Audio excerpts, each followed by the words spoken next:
जय श्री कृष्णा, राधे राधे गाइज। आज हम आ चुके हैं एक नए ब्लॉग के साथ। तो चलिए आज हम पूजा किस तरीके से करते हैं, चलिए हम आपको वीडियो में दिखाते हैं। तो सबसे पहले हमने कलश को धोकर अच्छे से रख लिया था पहले ही। तो अब हम उसमें बना रहे हैं स्वास्तिक।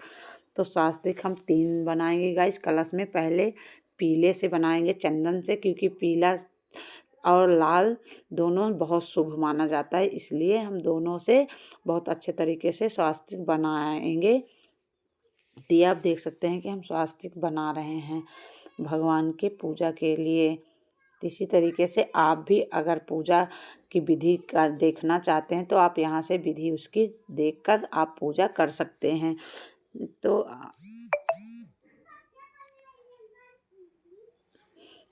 तो हम इसमें 3 स्वास्तिक बनाने वाले हैं, जैसा कि आपको हम वीडियो में बता रहे हैं।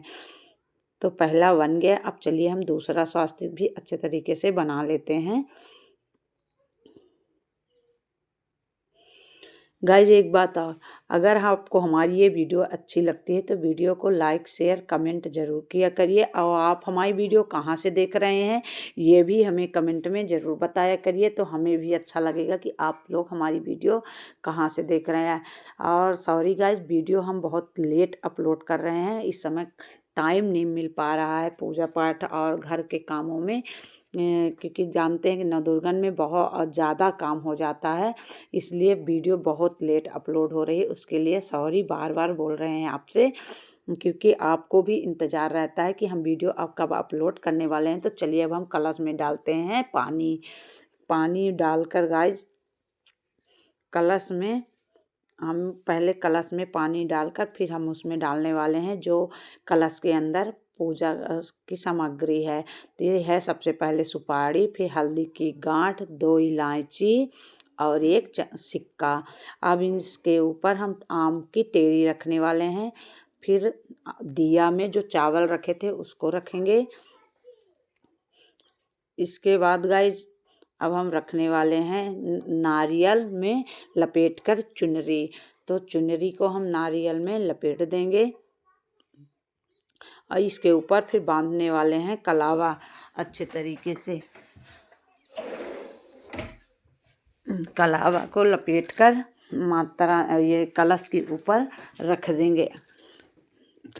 गाइस इसी तरीके से आप भी अपने नारियल में कलावा को बांध सकते हैं। फिर इसके बाद हमने कलश में भी कलावा बांधा, क्योंकि बिना कलश में कलावा बांधे अधूरापन माना जाता है, इसलिए इस चीज़ को ज़रूर करना चाहिए अगर आप पूजा की विधि पूजा पाठ कर रहे हैं तो। गाइस एक बात और, आपके यहाँ किस तरीके से पूजा होती है ये चीज़ भी आप हमें ज़रूर बताइए। तो ये आप देख सकते हैं कि हमने कलश के दोनों साइड ईंट लगा दिया गाइस, ताकि कलश हमारा ढंगे ना। और फिर हमने कलश के ऊपर नारियल पुष्प अच्छे तरीके से अर्पित कर दिए हैं कि हे माता रानी, और इधर अखंड ज्योति को भी हमने जला दिया है कि हे माता रानी, हमारी जो भी मनोकामना है तो आप हमेशा इसी तरह हमें सदैव अपनी कृपा बनाए रखिएगा, मनोकामनाओं को पूर्ण करिएगा। वैसे तो गाइस हमारी कोई मनोकामना नहीं है, क्योंकि हम मगर सब ऐसा बोलते हैं तो ऐसा शब्दा भाव आपको हम बता रहे हैं। तो इसके बाद हमने इसमें कलावा भी बांध दिया, क्योंकि अखंड ज्योत में भी कलावा बांधना बहुत ज़रूरी होता है। तो ये आप देख सकते हैं। फिर इसके बाद हमने पुष्प अर्पित करने के बाद अखंड ज्योत को प्रज्वलित कर दिया है। अब माता रानी से विनती की है कि हे माता रानी, जिस तरीके से आपको हम प्रज्वलित कर रहे हैं तो आप हमेशा इसी तरीके से सदैव के लिए 9 दिन तो प्रज्वलित रहिएगा ही, मगर सदैव अपनी कृपा इसी तरीके से बनाकर रखिएगा। तो अब हम इसके ऊपर लगा देने वाले हैं ढक्कन, ताकि हवा भी चलेगा गाइस। तो अब फिर इसके बाद हम माता रानी को सिंदूर लगाएंगे, क्योंकि श्रृंगार तो पूरा हो चुका था मगर सिंदूर नहीं लगा था। और अखंड ज्योति को भी हम, क्योंकि वो ज्योति माता हैं तो उनको भी सिंदूर लगाना बहुत ज़रूरी है, और कलश में भी सिंदूर लगाने वाले हैं।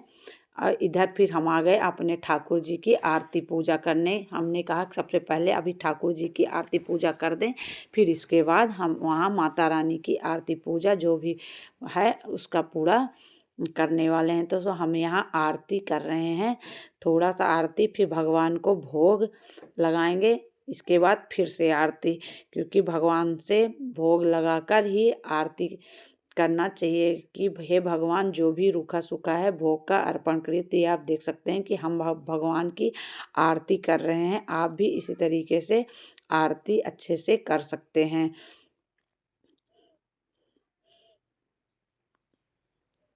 गाइज आप हमारी वीडियो कहाँ से देख रहे हैं ये हमें कमेंट में ज़रूर बताया करिए, तो हमें भी अच्छा लगेगा कि आप हमारी वीडियो इतने दूर दूर से देख रहे हैं। और आपके यहाँ पूजा की विधि किस अनुसार होती है ये भी हमें कमेंट में आप ज़रूर बताने की कोशिश किया करिए।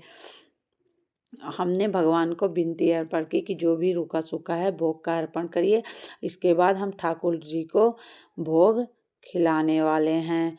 जो भी हमने भोग लगाया है तो भोग ठाकुर जी को तो बिना घंटी बजाए लग ही नहीं सकती, इसलिए पहले घंटी बजाए फिर भगवान को भोग लगाए। जो भोग में हमने केला, कलिंदा और लाई, रेवड़ी, मिश्री जो भी भोग में था, ये सारी चीज़ें हमने भगवान को भोग लगाई। और लला को तो हम लोग हमेशा ही अपने हाथ से ही खिलाते हैं, तो जब तक हाथ से नहीं खिलाते तब तक उनका भोग नहीं लगता। इसलिए हमारे यहाँ जब से ये लला आए हैं तो इसी तरीके से इनके यहाँ इनका भोग लगता है। आपके यहाँ किस तरीके से लगता है गाइज ये हमें आप ज़रूर बताइएगा।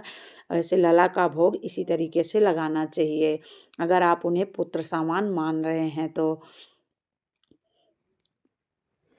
बहुत लोग गाइज तो अब फिर इसके बाद हम इनको जल भी पिलाए। जल पिलाने के बाद अब थोड़ी सी घंटी बजाएंगे, क्योंकि भोग लगने के बाद भी भगवान को घंटी बजाना बहुत ज़रूरी रहता है। तो आप देख सकते हैं कि हम उनका मुख भी पोंछने वाले हैं, पहले जल से फिर रुमाल से। हमारे लला के पास ये रुमाल हमेशा रहती है, अगर पुरानी हो गई तो नए ज़रूर ले आते हैं, क्योंकि जिस तरीके से हम सोचते हैं कि हम लोग रहते तो हमारे लला भी हमारे पास ऐसे ही रहें। ये आप देख सकते हैं कि उनका सब कुछ हो चुका है। अब चलते हैं हम मंदिर की ओर। हमारी पूजा पाठ लला के माता रानी जो भी भगवान यहाँ विराजित है सबका भोग अच्छे तरीके से लग चुका है। हमने आरती यहाँ की ले ली है। अब चलिए हम चलते हैं मंदिर की ओर। तो ये आप हमारे देख सकते हैं कि सभी भगवान हमारे लला आपको कैसे लग रहे हैं ये भी हमें ज़रूर बताइएगा। इधर माता पार्वती, गणेश जी और लक्ष्मी जी सब कोई बैठे हुए हैं। तो इधर अब हम आ गए मंदिर में। मंदिर में भगवान को पुष्प अर्पित और भोग लग चुका है। भोग का मतलब कि वैसे भोग लग चुका है मगर अभी आरती नहीं हुई है। आरती होगी इसके बाद फिर ना हम उनको भोग लगाते हैं। भोग एक बार सामने ऐसे रख देते हैं, फिर उनका नॉर्मल ऐसे भोग कि भगवान जो भी रूखा सूखा है भोग का अर्पण करिए, फिर उनका भोग दोबारा फिर से हम लगाते हैं। तो आपके यहाँ किस तरीके से भोग लगता है ये हम भगवान को बताइएगा। आप देख सकते हैं कि हमारी माता रानी कितनी सुंदर लग रही हैं, गणेश जी भी कितने अच्छे लग रहे हैं। इधर हमारे नंदी महाराज, भोले बाबा सब कोई बैठे हुए हैं। तो अब हम इनका, जैसा कि हमने आपको बताया कि भगवान की हम 2 बार आरती करते हैं, तो एक बार आरती अब ऐसे भोग लगाने के लिए कर रहे हैं कि भगवान की आरती भोग लग जाए।